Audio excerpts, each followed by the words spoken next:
देवपुर एक साधारण सा गांव था। कच्ची सड़कें, पीपल का पुराना पेड़ और शाम होते ही मंदिर की घंटी।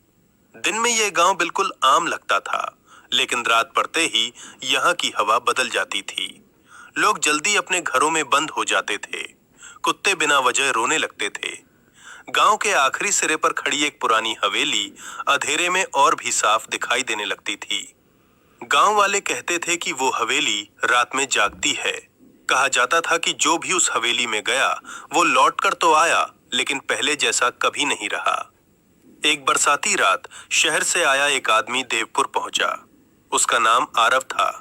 वो पुरानी इमारतों और रहस्यमय जगहों पर शोध करता था। चाय की दुकान पर बैठकर जब उसने हवेली के बारे में पूछा तो वहां बैठे लोग चुप हो गए। दुकानदार का चेहरा पीला पड़ गया। उसने धीमी आवाज में कहा कि उस तरफ मत जाओ, वहां की रातें सोचती हैं। आरव ने इस बात को मजाक समझा और उसी रात हवेली की तरफ चल पड़ा। हवेली का दरवाजा बहुत पुराना था। जैसे ही आरव ने उसे छुआ, दरवाजा अपने आप बंद हो गया। अंदर हवा भारी थी। दीवारों पर जगह जगह शीशे लगे थे। अजीब बात यह थी कि किसी भी शीशे में आरव का प्रतिबिंब नहीं दिख रहा था। उसके कान में किसी की फुसफुसाहट गूंजी कि तू देर से आया है। आरव ने पीछे देखा, लेकिन वहां कोई नहीं था। ये डायरी मीरा नाम की औरत की थी, जो कई साल पहले इसी हवेली में रहती थी। डायरी में लिखा था कि ये हवेली किसी भूत की वजह से नहीं बनी। ये हवेली बनी थी तोरी से। तोरी यानी डर की वजह से किया गया वो पाप जिसमें कोई किसी को मारता नहीं, लेकिन उसे मरने के लिए छोड़ देता है। कई साल पहले यहाँ एक छोटा सा घर था। उसमें एक परिवार रहता था। 2 भाई थे। बड़ा भाई डरपोक था, छोटा भाई निडर। एक रात उस घर में आग लग गई। छोटा भाई अंदर फंस गया। बड़ा भाई बाहर खड़ा सब कुछ देखता रहा। वो मदद बुला सकता था, लेकिन डर गया। उसने दरवाजा बंद कर दिया। छोटा भाई जिंदा जल गया।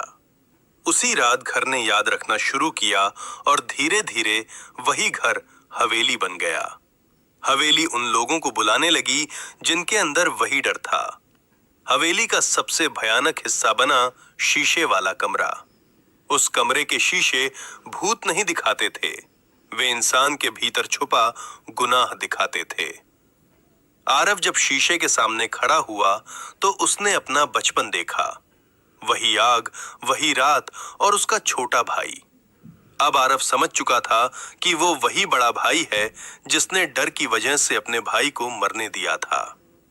शीशे में उसके भाई का जला हुआ चेहरा दिखाई दिया। उसकी आंखों में गुस्सा नहीं था, सिर्फ सवाल था कि तुम बाहर क्यों नहीं आए। आरव रो पड़ा। उसने पहली बार भागने की कोशिश नहीं की।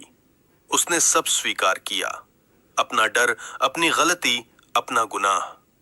तभी शीशों में दिख रहे खौफनाक चेहरे बदलने लगे। वे चेहरे उन लोगों के थे जिन्होंने किसी को बचाया नहीं था। उनकी आत्माएं अधूरी थीं, इसलिए उनके चेहरे विकृत थे। आरव के सामने उसके भाई की आत्मा आई। अब उसका चेहरा शांत था। उसने कहा कि अब तुम रुके, यही काफी है। उसी पल हवेली की दीवारें कांपने लगीं।